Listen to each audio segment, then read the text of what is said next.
चोपड़ा जी, हरक सिंह जी हरिद्वार से लोकसभा का चुनाव लड़ने के इच्छुक हैं और ऐसे में जो है दूसरे कांग्रेसी हरीश रावत जैसे वो ये कह रहे हैं कि भंवरे मंडरा रहे हैं।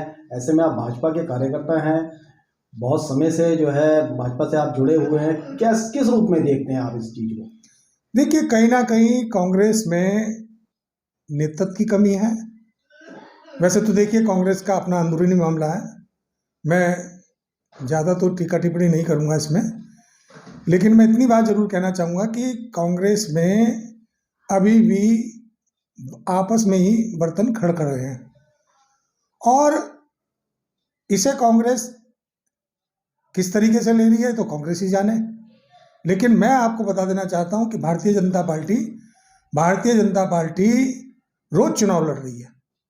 भारतीय जनता पार्टी के आप कार्यक्रम उठा के देख लीजिए, रोज कहीं ना कहीं कार्य समिति हो रही है, कार्यकर्ताओं में उत्साह है, कार्यकर्ताओं में जोश है, कार्यकर्ता लगनशील है।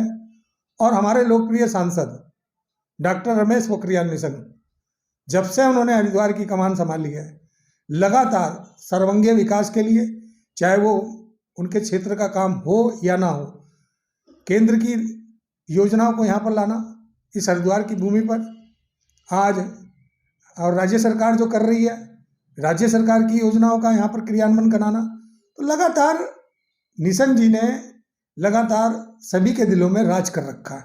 और आने वाले समय में मैं बताता हूँ, मैं कहना चाहता हूँ आपसे, कोई भी चुनाव लड़े कांग्रेस से, लेकिन जीतेगी भारतीय जनता पार्टी।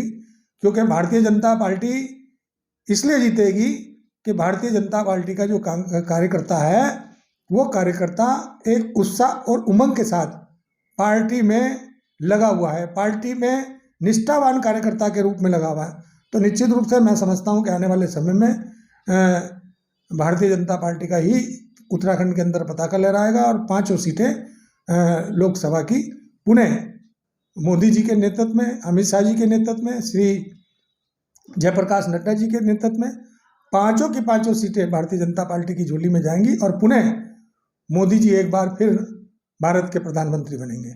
चोपड़ा जी, आपके डॉक्टर हरक सिंह रावत राजनीति गुरु भी कहे जाते हैं, आपने भी बहुत समय तक उनका जो है साथ रहा है आपका। ऐसे में अगर उन्हें यहाँ से हरिद्वार से चुनाव वो लड़ते हैं तो क्या आप उनका साथ देंगे?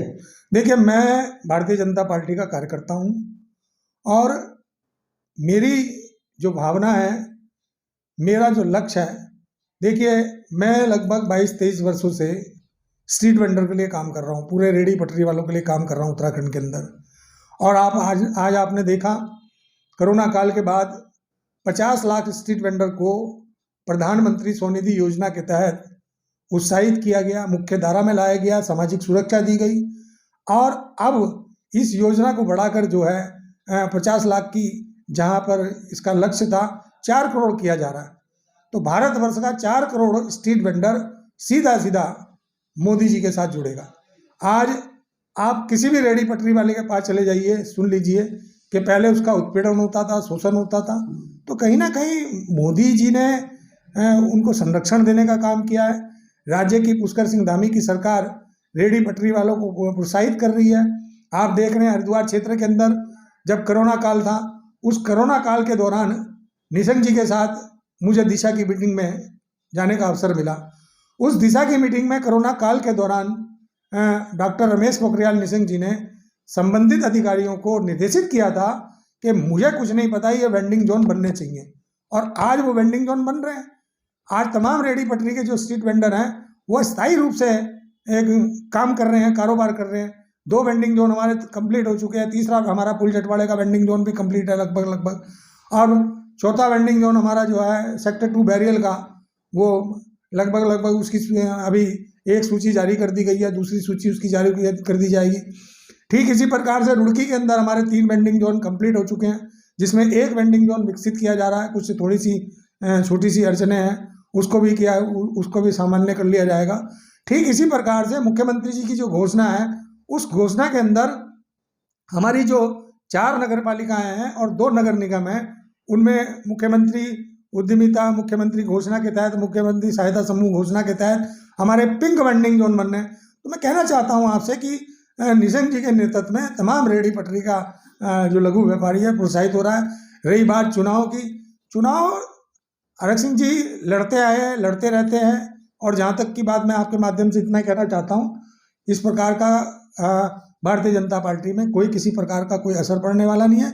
मैं भारतीय जनता पार्टी का कार्यकर्ता हूँ और भारतीय जनता पार्टी के कार्यकर्ता होने के नाते निश्चित रूप से बम्पर मतों से अपने कैंडिडेट को जिसको भी भारतीय जनता पार्टी का सिंबल मिलेगा उसके लिए कार्य करेंगे। मुझे पूर्ण उम्मीद है कि हाईकमान हमें निराश नहीं करेगा। हाईकमान निश्चित रूप से जो निशंक जी का अनुभव है उसे पुनः सम्मिलित करते हुए आने वाले समय में डॉक्टर रमेश पोखरियाल निशंक जी को ही यहाँ से प्रत्याशी बनाएगा, ऐसा विश्वास है। ये मेरी व्यक्तिगत राय है। धन्यवाद।